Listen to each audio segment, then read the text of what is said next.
Ce matin, au lieu d'aller visiter la Tour Eiffel, ce groupe de touristes américains s'apprête à faire une visite pour le moins atypique. Bonjour, je m'appelle Didier, je suis le boulanger qui va vous montrer comment on fait du pain et des croissants.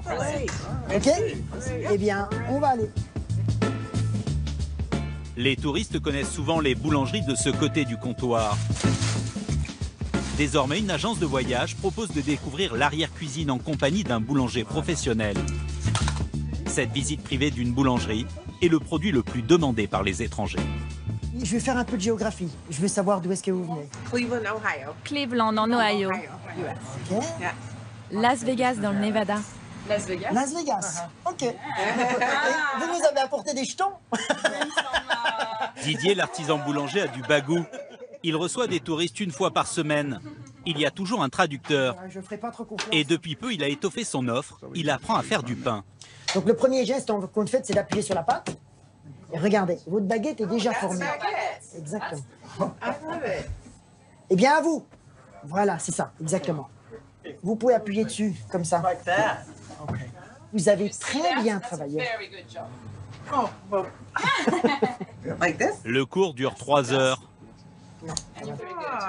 Durant toute la matinée, Vous avez compris le geste. Didier va livrer toutes ses astuces. Alors, ce qui est très important, c'est de couper juste avec l'angle. Donc, davantage comme ça. Beaucoup mieux. Mais regardez ce que vous avez fabriqué, c'est très bien.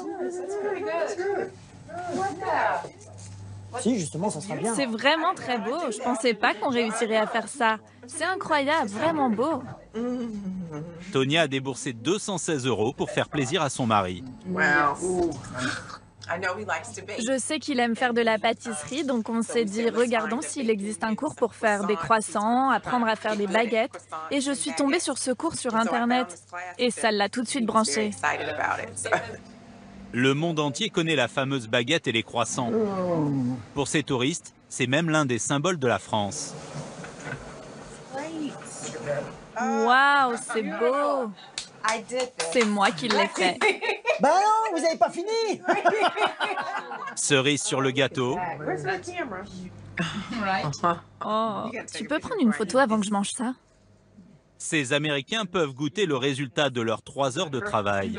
I don't know if I feel more Je ne sais pas si je me sens plus parisienne, mais en tout cas, je comprends mieux pourquoi tout le monde apprécie de vivre ici au quotidien. Vous mangez ça tous les jours? These every day? Pour Rosanne qui vient de Las Vegas, c'est surtout un moyen d'aller à l'encontre des idées reçues. Aux États-Unis, on dit que les Français sentent mauvais, qu'ils sont peu avenants et froids, alors que ce que j'ai ressenti ici est exactement l'inverse. Il est juste génial. L'agence de voyage qui a mis ses vacanciers américains en contact avec Didier est la pionnière du genre. Elle s'appelle Meeting the French, autrement dit, rencontrer les Français.